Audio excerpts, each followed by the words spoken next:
Hey, everybody. I just got back from my doctor's appointment, saw my surgeon, Dr. Halsey. Evidently, he did good work, had some x rays done, and then he and I sat down and looked at the x rays together. He said that my shoulder looks really good. There's a couple of possibilities of things that could go wrong, but he doesn't think that either of those will be the case.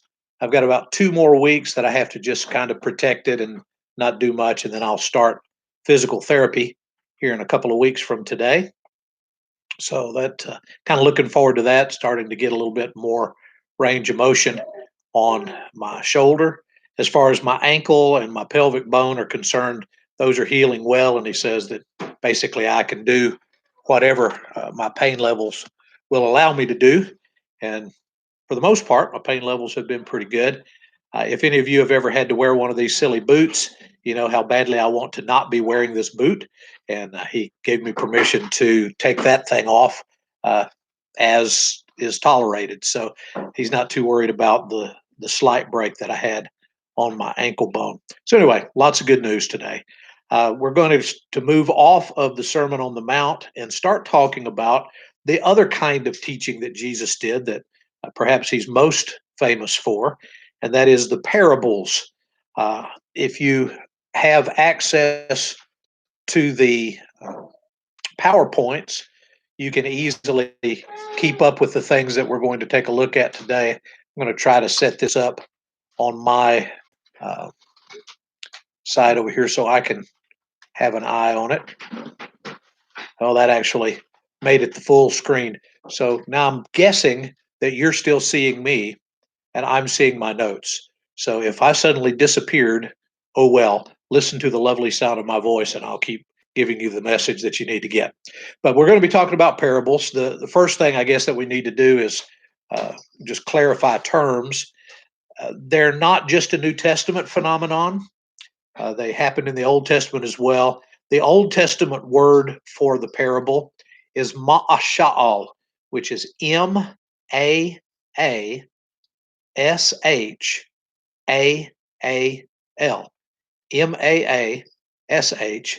Mashal, ma'ashal. Uh, Probably my favorite example is when David the king had taken Bathsheba for his wife. Nathan came and told him a story about a man who had a huge herd of sheep. And next door to him was a family that was very poor and only had one little pet lamb. The rich man had some friends come in from out of town and decided to feed them some mutton for supper. And instead of taking one from his own flock, he went next door and captured the little lamb and fed it to his house guests. And of course, David was enraged and said, "If you'll bring the man to me, I'll kill him myself." Nathan said, "But David, you are the man." So it's a story that has a main storyline, but then an underlying meaning. Perhaps an extended simile or metaphor would be a good way of describing it. In the New Testament, the word parable comes from the Greek word parabole, so you can tell the similarity there, which means to put things side by side. So you're comparing something, a simile or a metaphor. If you have forgotten all of your English from high school, a simile is a comparison that uses like or as. The young woman looked like a beautiful pearl. A metaphor leaves out the like or as and simply says the young woman was a beautiful pearl. They're very similar in the way that that they're used, just difference in the way that they're presented.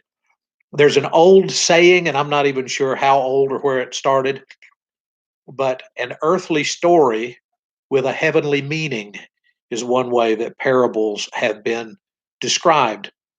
One of the biggest misconceptions is that Jesus told parables to help people understand the message, like they were sermon illustrations. And in a sense, they were, but they weren't actually meant to help everybody in the crowd understand things. Early in his ministry, Jesus spoke very plainly. You think about the Sermon on the Mount that we just got finished with. There were very few difficult things to understand, very few similes and metaphors. Toward the end, you get the one who listens to these sayings of mine and does them is like a man who built his house on a rock. Right? So you get a simile toward the end, but by and large, it's just plain teaching. Don't just love people that love you, love your enemies, pray for those that treat you badly. It's pretty straightforward. But as people were rejecting the plain truth, Jesus turned to parables. We actually have a turning point in Matthew 13, where Jesus, instead of doing what he had normally done, which was a little more straightforward teaching. So this is rather a long passage, but I want to read all of it to you because it gives you a good picture of why Jesus was using parables and how it kind of fed into his the secrecy of his ministry, that only a few people were really completely up on what was going on in Jesus' ministry. So this is beginning in Matthew 13 and verse 1. The same day, Jesus went out of the house and sat by the lake. Such large the many things in parables. He said, a farmer went out to sow his seed. As he was scattering the seed, some fell along the path. The birds came and ate it up. Some fell on rocky places where it did not have much soil. It sprang up quickly because the soil was shallow. But when the sun came up, the plants were scorched, and they withered because they had no root. Other seed fell among thorns, which grew up and choked the plants.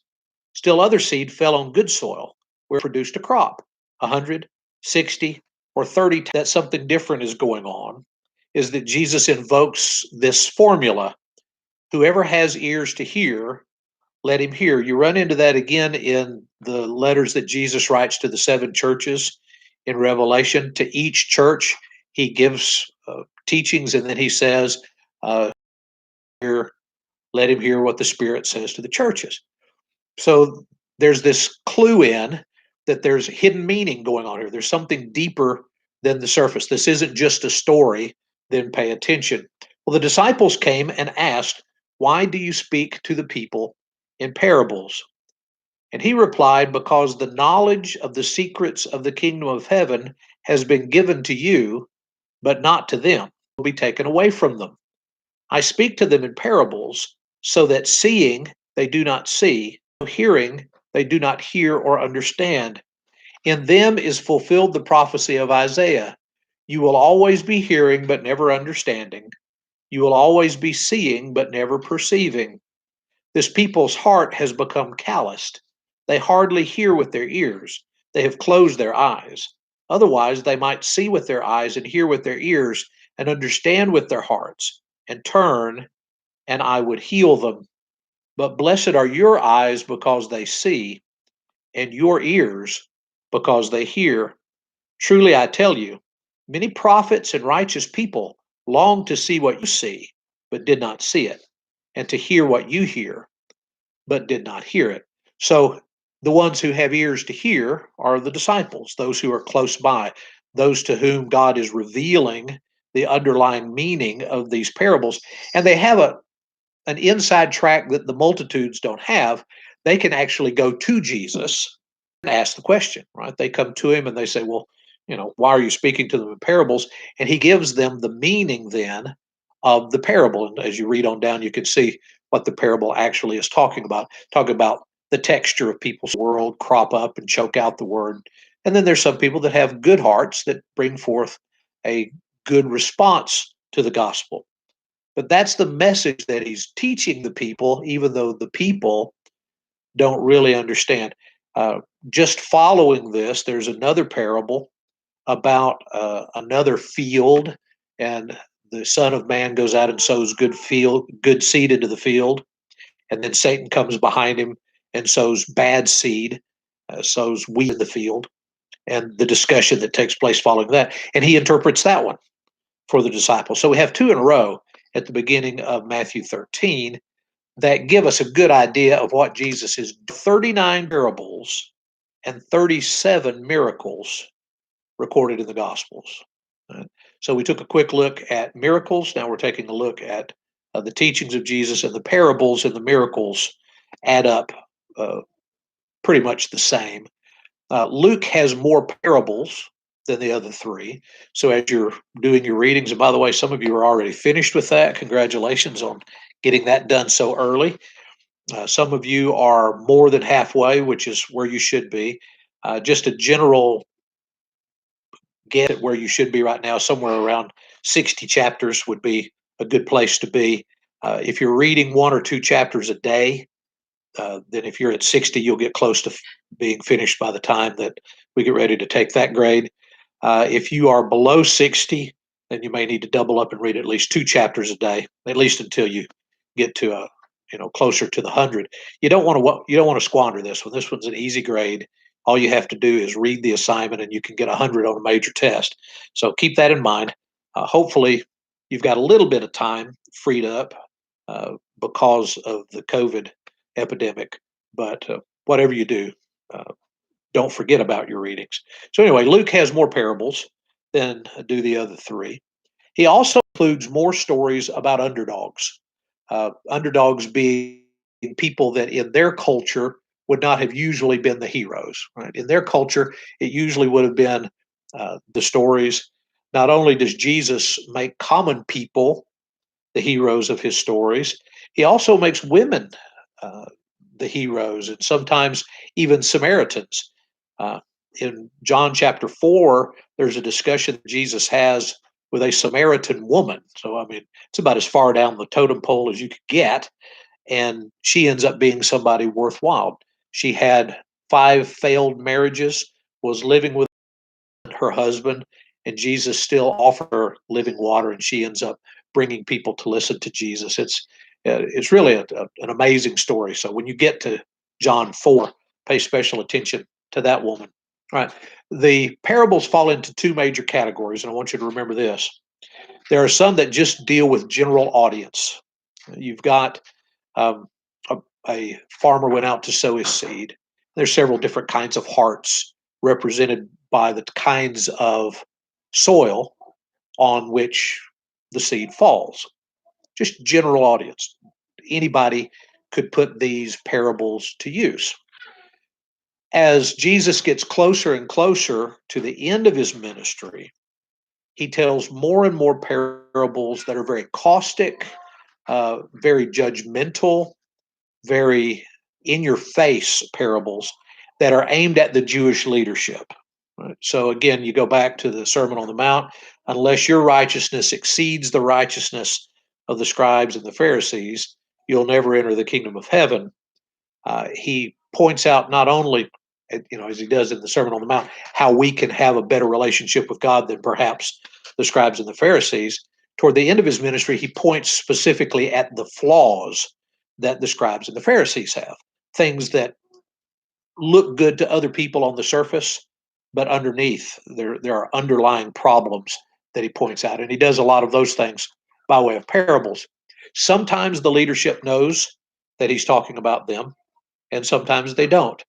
The more they catch on that his parables are aimed at them, the closer they get to crucifying him. Right? He baits them. He makes them more and more angry with the parables that he tells until eventually they make good on their threats to get rid of him.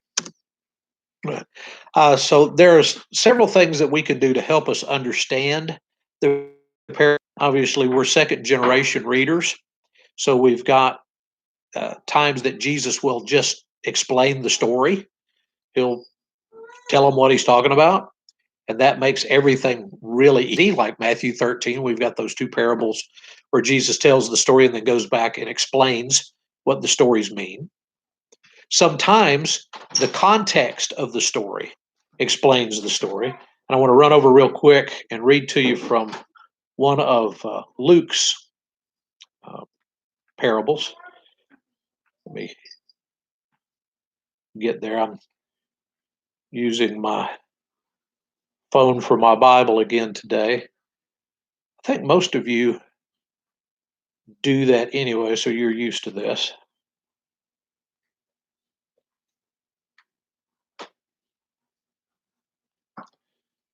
All right. We're going to go to Luke 7, verse 39, so pretty far down in the chapter.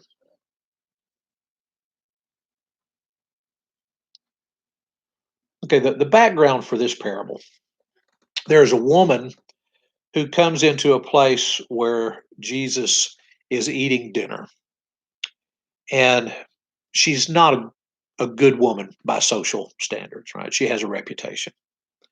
She has an alabaster jar full of perfume, which was probably very expensive. The assumption is that perhaps she had either been given this perfume by a client, or perhaps she had saved up money by plying her trade that made it possible for her to buy this, but it was an extravagant thing. She comes in while Jesus is eating dinner. They reclined at the table in those days, so his head would have been toward the table. He would have been reclining on his left hand, eating with his right hand. She comes up to his feet, and she breaks the alabaster jar of perfume, and she cries on his feet, and she wipes her feet with her hair. Right? So just the most beautiful act of compassion and caring uh, that you can imagine. The response from the people at the dinner is not perhaps what you would expect. The the people who were there knew the woman, okay, and they knew kind of what kind of woman she was. And so going around the room is this feedback of, well, if he knew who this was and he knew what kind of woman she was, he would never have allowed her to touch him. Right? So out of that, Jesus tells a very quick parable. Okay? Beginning in verse 40, Jesus said, Simon, and that's the fellow's name who had him over to dinner, I have something to tell you. He said, tell me, teacher. He said, two people owed money to a certain moneylender. One owed him 500 denarii, which is a huge amount of money, and the other 50. Neither of them had the money to pay him back, so he forgave the debts of both. Which one of them will love him more? Simon replied, well, I suppose the one who had the bigger debt forgiven. Jesus said, you have judged correctly. Then he turned toward the woman and said to Simon, do you see this woman? I came into your house, and you did not give me any water to wash my feet, but she wet my feet with her tears and wiped them with her hair. You didn't give me a kiss, but this woman from the time I entered has not stopped kissing my feet. You did not put oil on my head, but she has poured perfume on my feet. Therefore, I tell you, her loves little. And then Jesus turned to the woman and said, your sins are forgiven. So the context explains the story, right? We have a man who is a Pharisee. He is well known, well respected. He is fairly well off and able to throw a dinner party and have Jesus come and be at the dinner party. And then you have the woman who is down him to understand that her place in life means that she has to try harder. Her amount of sins just means that she is more thankful for the forgiveness that she receives.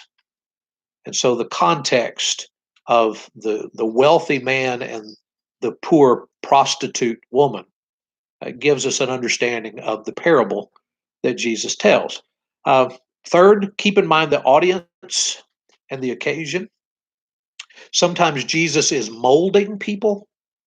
In other words, he has a story to tell that might help people have a better lifestyle. Hopefully, we'll get around to talk. But there's also an element of scolding in Jesus' parables, things that he wants to get on to people about, and he does so in a metaphorical way. He tells a story about the kind of thing they're doing rather than just saying right out loud, you really ought to stop living the way that you're living. And as you go through your readings, you're going to see a lot of different times that Jesus could have just said straight up what he meant, but he doesn't. He uses similes and metaphors, he uses parables to teach them in a way that sometimes they catch on that he's talking about them, and sometimes they don't. That details are important, but they're not as important as the main storyline. Right? Fairly famous passage of scripture in Matthew 18. I'm going to run over there real quick.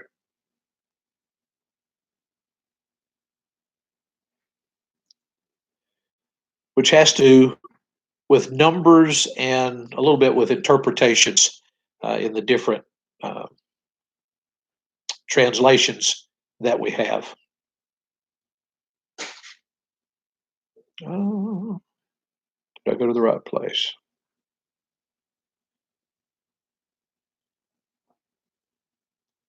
Here we go. Um, Peter came to Jesus and asked, Lord, how many times shall I forgive my brother or sister who sins against me? Should I forgive them up to 7 times? And I think Peter probably thought that that was pretty generous. And he was being nice. If my brother or sister sins against me 6 times, that they've still got a shot at redemption, and I'll still forgive them one more time. The answer that Jesus gives is quite different. Jesus answered, I tell you, not 7 times, but 77 times. Now, that's the NIV translation. If you're working out of one of the older translations, maybe the King James, New King James, New American Standard, you might have not 7 times, but 70 times 7. Okay. So the question is it 49 times, 7 times 7? Is it 77 times, 7 times 11, I guess it would be, which, if you're rolling dice, 7 and 11, that kind of works out. Or is it 70 times 7, 490 times? Well, it really doesn't make any difference, does it? The point that Jesus has to do with the idea of forgiveness. What he's trying to say is there's not a number, right? He's not trying to set a number so that when you reach, if it's 490, that you suddenly go, well, okay, I'm cutting you off. I've been keeping tally marks on the wall, and you've reached your 490th forgiveness, and so it's all over now. It's not the point. The point is be ready to forgive, right? If they sin against you 7 times, fine. If it's 77 times, fine. If it's 490 times, fine. Now, I would say that there comes a point where you need to be careful what kind of trust you put in someone who is making a mistake, 490 times. Maybe you learn to trust them with less rather than trusting them with more.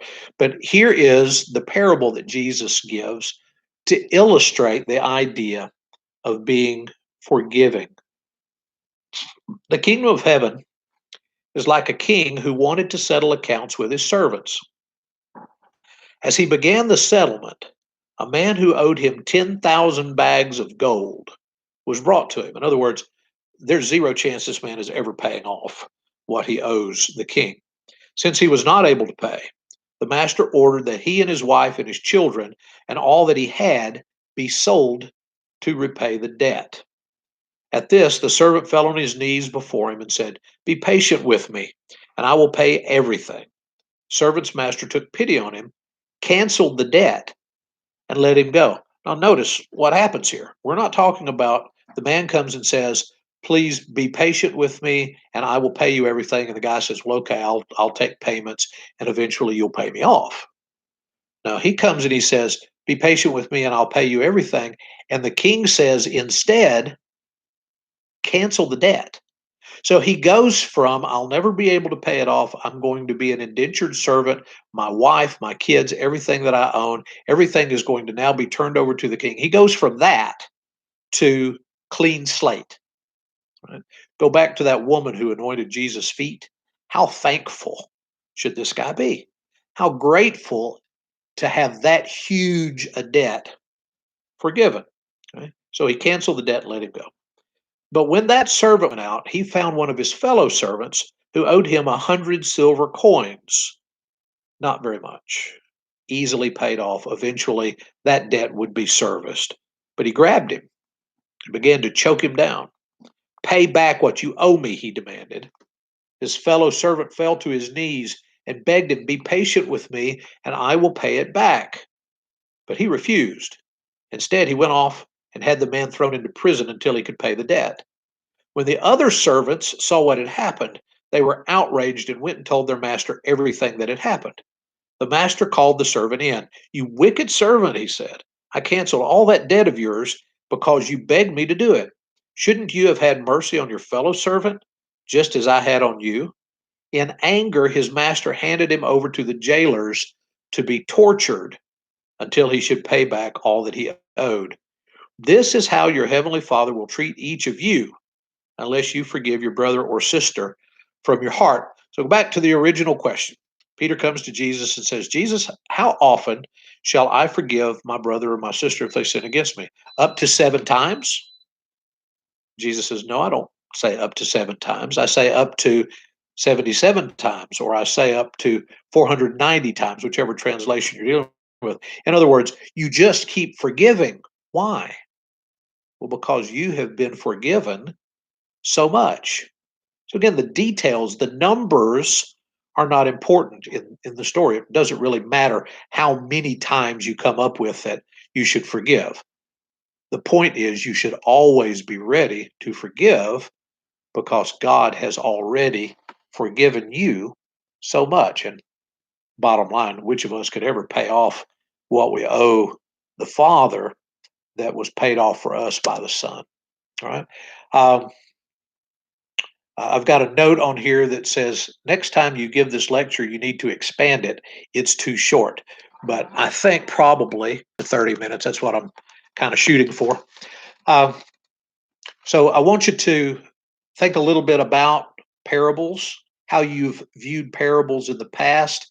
Uh, if there are parables that you remember from Bible class growing up, you might think about those and how those were uh, taught to you. We teach parables to children differently than Jesus was teaching parables to adults, right? We have stories, and we don't think as much about the application with little kids. We think more about the story and the storyline, and we can have color sheets and we can have take home pages that they can remember the story, but do they understand the meaning behind the story? So in Jesus' day, you had adult leaders, Jewish community, who didn't understand because Jesus didn't want them to understand. In our day and age, a lot of times we have children who hear the parables, but they don't really understand because they're just too little to understand. But you and me, we're in the right age range and we're in the right spiritual frame of mind. I hope we are those who have ears to hear. So hopefully we hear the things that Jesus was telling his disciples. We're lucky because these things have been recorded for us, and we're even more lucky because they've been recorded for us in a context where we can go back and see what Jesus was trying to teach or not to share with the audience that was there. So we get to learn all the stuff that was meant just for the disciples, the stuff that was meant for the crowds. We get all of it because we have all that information in front of us in Scripture. But make sure that you let me know that you watch the whole video and give me some feedback on parables so far, and we'll talk a little bit more about it after the weekend. Be safe.